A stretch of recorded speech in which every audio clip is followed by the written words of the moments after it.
This is a song about a strong girl.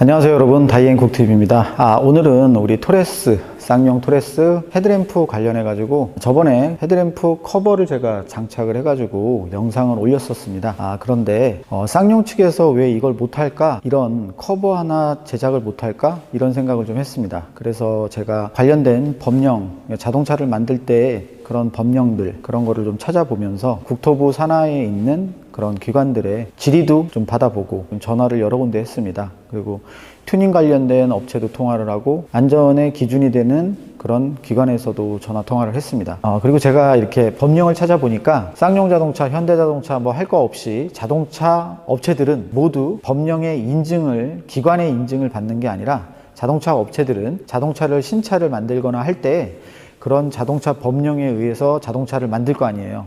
그러면 이거를 산하기관에서 인증을 받는 게 아니라 자기 인증을 받습니다. 1년에 500대 이상 판매하는 자동차 제조회사들은 자기들이 만든 연구소 이런 거를 해서 그 법령에 맞게끔 자기들이 자기 인증을 받는 거예요. 제가 연구원의 통화도 있기 때문에 그 개인 프라이버시가 있기 때문에 그 녹음 내용은 제가 다 변조를 해가지고 3분 정도에 대한 영상을 먼저 보고 말씀을 드리도록 하겠습니다. 헤드램프에 눈이 쌓이잖아요. 눈이 쌓여가지고 안에 이제 박히는 식으로 헤드램프가 안에 들어가 있다 보니까 눈이 오면 그 안을 가려버려요. 그래서 헤드램프의 광량이 완전히 눈이 이렇게 쌓였으니까 퍼져서 앞이 하나도 안 보이는 상황이거든요. 네. 근데 이걸 커버가 없어요. 앞에 뭐 일반적으로 투명한 커버가 이렇게 있잖아요. 안에 이제 LED 램프가 있고요. 네. 그렇죠? 근데 요거는 그 안전 기준 자체가 어셈블리만 그 헤드램프 빼서 이렇게 광량 체크하고 높이나 이런 것들을 측정할 거잖아요. 그 다음에 네. 인증을 한다고 하더라고요. 자기 인증이요. 네. 자기 자기 인증이라는 게 제작사들이 직접 스스로 인증을 하고 판매를 하고 저희는 스스로 인증을 잘 해서 판매를 하는지 조사하는 거 보시면 돼요. 그러면 인증처에서 인증하는 게 아니라 자기네들이 연구하고 그거를 광량을 2000 루멘을 넘지 않게끔이나 이런 거를 다 법령에 맞게끔 전조등에 관련된 등화장치에 맞게끔 해서 자기네들이 자체 그러면 인증을 그렇죠. 한다는 얘기네요. 네네네. 정말 헤드램프가 눈이 박혀서 골목길이 아예 안 보여요.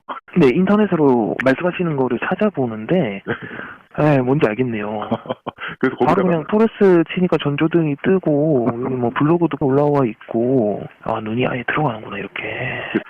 근데 이게 클리어 렌즈를 하나 끼시면 확실히 빔 패턴이라든지 달라지긴 하거든요. 네, 그래서 이게 법규적인 부분이 전조등 같은 경우에는 굉장히 촘촘하게 되어 있어서 그 클리어 렌즈를 커버를 장착을 하셨을 때 아마 만족 못할 수도 있을 거예요. 그래서 자기 인증한 거에서 다르게 장착을 하면 아무래도 이게 불법이라고 보시면 되거든요. 헤드 유닛이나 이런 게 뭐 예를 들어 꺼지고 이런 거는 뭐 다른 차들도 요즘 전자장치들이 많으니까 꺼질 수 있는데 그거는 뭐 소프트웨어적으로 고칠 수 있다고는 하지만 근데 이거 보셔도 정말 이게 잘못된 이 눈이 오는 기상 상황을 생각을 안 하고 설계를 한 것 같은데 아무래도 법규적인 리콜 같은 경우, 법규적인 시험 같은 경우는 아까 아시다시피 떼서 시험을 하잖아요. 저희 눈을 뿌리고 시험하는 건 아니니까. 그렇죠.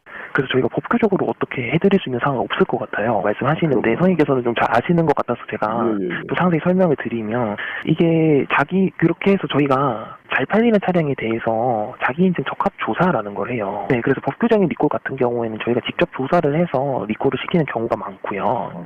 지금 선생님께서 말씀하시는 부분은 법규적인 리콜에 해당되는 사항이 아니라 운행차에 대한 안전 운행 리콜이라고 보시면 되거든요. 그래서 안전 운행에 대해서 해당 차량이 법규는 만족했지만 운행하는 데에서 발생한 이런 외부적인 요인에 대한 영향을 너무 많이 받는다거나 해서 안전 운행에 지장을 준다고 하면 리콜을 하는 거거든요.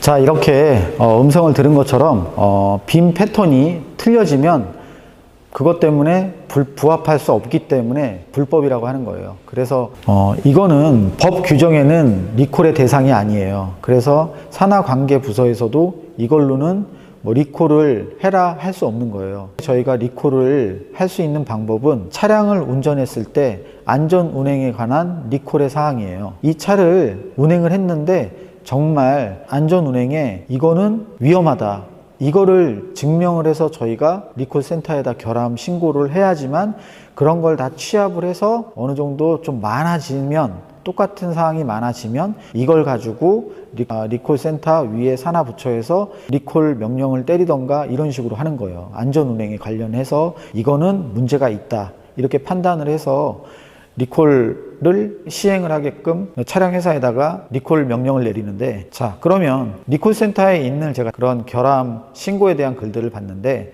자, 제가 이 안전 운행이라는 게 이게 좀 애매하잖아요. 그럼 자, 제가 한번 설명을 드릴게요. 저희 토레스 차량 눈 올 때 여기 보면 그 앞에 전방 추돌 감지 센서, 요 위에 보면 에이다스 관련된 그런 카메라들 있잖아요. 눈 오면 이거 다 눈이 맞아서 이걸 사용을 못 하잖아요. 계기판에 뭐 뜨고 난리 납니다. 근데 지금 신형 그랜저도 이런 게 하나 글이 올라왔더라고요. 근데 그런 걸로 해서 결함을 신고를 한다고 하면 이거는 안전운행에 대한 리콜의 대상일까요? 이건 아니죠. 이거는 끄고 다니면 되잖아요. 끄고 운행할 수 있잖아요. 운행할 수 있는 그런 거라 보시면 되고, 만약에 이 토레스 같은 경우에는 저희가 결함을 신고를 하려면 어떤 식으로 해야 되냐면, 고속도로를 운행하고 있는데 눈이 왔을 때 토레스의 헤드램프는 안으로 들어가 있다 보니 앞이 시야가 정말 가려지잖아요. 그렇기 때문에 고속도로에서는 차량을 세울 수 없기 때문에 이거는 위험하다. 이렇게 하면 저희는 고속도로에서는 안전운행 관련해서 이거는 리콜의 대상이 되는 거잖아요. 그죠? 근데 토레스 헤드라이트에 눈 쌓임 문제 이렇게 하면 눈 올 때는 다른 차량들도 똑같이 눈이 쌓이잖아요. 바람에 불어서 날아가는 건 있겠지만, 그렇지만 토레스는 눈이 박히는 거잖아요.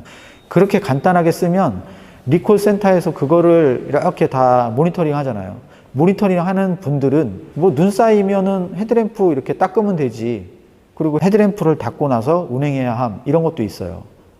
그런 것도 똑같이 차 세우고 그러면 닦고 운행하면 되잖아, 이렇게 판단할 수 있잖아요. 고속도로에서는 이거를 멈춰서 할 수 있는 상황이 아니에요. 그리고 고속도로에서는 10km만 가도 눈이 벌써 한방눈이 올 때는 눈이 안 보일 거예요. 헤드램프가 까매져서 앞이 시야가 가려져요. 아예 안 보여. 근데 고속도로에서 차량을 세우고 이거를 닦으라고요?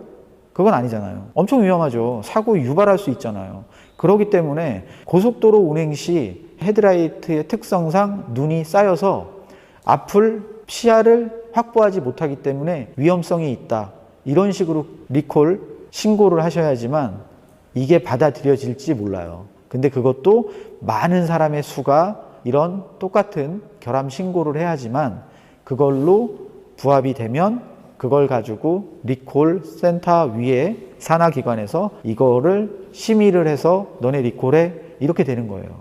그러니까 저희가 이거의 안전 운행에 대한 기준을 글을 쓸 때 어떻게 쓰느냐에 따라 또 판도가 달라진다는 거예요. 그래서 이런 부분을 좀 말씀을 드리고, 우리 차주님들은 이거에 대해서 정말 제가 이 헤드램프 눈끼임에 대해 정말 결함이냐 이런 거 했을 때 15% 빼고 85%가 이거는 다 개선을 해주길 바라거든요. 쌍용 측에서도 고민을 많이 하고 어떻게 할 수 없는 상황이라고 생각이 됩니다. 그래서 여러분들도 이런 부분을 좀 알면 좀 좋지 않을까라는 생각이 들어서 이렇게 영상을 찍게 됐고, 저도 이거 자기 인증을 받는 건 저도 오늘 처음 알았습니다. 지금 페이스 리프트를 해가지고 이걸 할 것이냐, 아니면 이거에 정말 열선 그런 거를 할 것이냐, 아니면 제가 말씀드렸던 워셔액 분사, 헤드램프 분사장치, 비용이 너무 비싸니까 그것도 범퍼도 뚫어야 되고 그런 부분이 있기 때문에 아마 그것도 인증을 받아야 되는데, 제가 봤을 때는 여기다 열선을 하는 것도 어떤지는 모르겠어요. 그건 잘 모르겠지만 현재 상황은 그런 것 같습니다. 그래서 난처한 상황이고 이렇게 못하는 상황이고 아마 그런 것 같아요. 그러면 우리 차주들이 원하는 건 이거의 결함의 해결책이라 그러면 저희는 안전운행에 대한 결함으로 리콜 신고를 해야 되는 겁니다. 근데 리콜 신고를 할 때 안전운행의 기준이라고 하는 게 정말 운행을 했을 때 위험한 상황이 발생한다. 발생하는데 한 대가 아니라 수많은 그런 여러 사람들의 신고가 똑같은 신고로 접수된다. 그럼 이거는 리콜을 받을 수 있는 거예요. 그렇게 저는 해석을 했습니다. 그러니까 여러분들도 만약에 결함을 신고하신다면 그렇게 신고를 하시면 좋겠습니다. 제가 토레스에 애정을 갖고 때문에 이런 거를 말씀을 드리는 겁니다. 어쨌든 쌍용차의 차주가 됐기 때문에 제가 얘를 꾸미고 튜닝하고 이쁘게 만들면서 콘텐츠를 찍으려고 했었는데, 아예 어떻게 이렇게 되다 보니까 이런 부분이 있네. 근데 이거를 서비스 센터에 가서 3시간, 4시간을 버리기가 너무 아까운 거예요, 저는. 그런데 이걸 제가 조금이나마 건드리면 고민하고 하면 할 수 있기 때문에, 저도 3년 동안 이 유튜버 생활을 하고 있기 때문에, 그래서 제가 할 수 있는 건 그래도 여러분들한테 알려주면 서비스 센터에 가지 않아도 이렇게 하면 조금 되겠구나, 이런 거를 제가 우리 구독자분들이나 시청자분들에게 알려주는, 좋은 의미로 알려주는 거지, 쌍용자동차가 잘 못되고 너네 그런 거를 유튜브를 통해서 알려드리는 그런 콘텐츠의 채널이 아닙니다. 저는 토레스에 관련된 걸 나중에 더 이쁘고 여기에 대한 다이 영상 좀 부족한 부분을 저는 좀 꾸미면서 그렇게 할 예정입니다. 그리고 지금과 똑같이 잘못된 점이 있다면 이런 부분을 같이 협의하고, 그래서 좋은 차로 쌍용자동차가 토레스를 기반으로 좀 발전했으면 좋겠습니다. 그럼 여기까지 시청 감사하고요. 다음에 또 다른 영상으로 다시 찾아오도록 하겠습니다. 감사합니다.